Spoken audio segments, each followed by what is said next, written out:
can I share something with you? And I'm very curious your thoughts. And he says, yes. I'd say the number one pattern that I'm seeing that is causing you to have this inconsistency with your weight is it starts and ends in the inconsistency in your mind, which is every time we get into the truth about how you feel disappointed or how you feel ashamed about not being in the shape that you could be in, immediately after admitting that, you bounce back to this, but it's not that bad.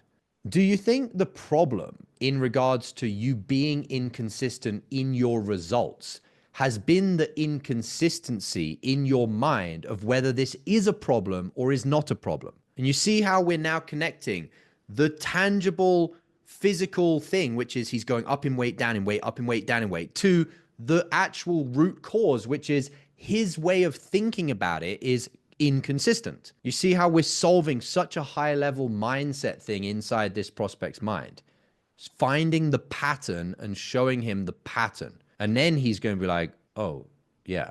And then we finally get to a point in the call where we can make an actual decision. So which one is it? Is it not that bad? Life's fine, could be better, but life's fine. Or is it, I'm disappointed with myself, I'm ashamed of this, and I need to fix that. It can't be both unless, Simpson, you choose it to be both and continue to choose to have this up and down and up and down. Is that what you want? No. Why not? How much longer then are you going to keep telling yourself it's disappointing and shameful, but it's not that bad? How much longer are you going to continue telling yourself these contradictory messages to your mind, to your subconscious mind, to your conscious mind, and therefore having a path that is going to guarantee you continue to have inconsistent results? Dot connecting. Yes, Malik. You see that, guys? Dot connecting. So I need to be, it's basically calories in and kilowatts out as I look at it. So I need to be choosing a healthier lifestyle in terms of calories in. So that's kind of a What's stopping you from doing that? personal discipline thing. And that probably needs to modify with age. In terms of kilowatts out, Kilowatts out, like we're getting so technical. No, motherfucker, you're just not disciplined and lying to yourself.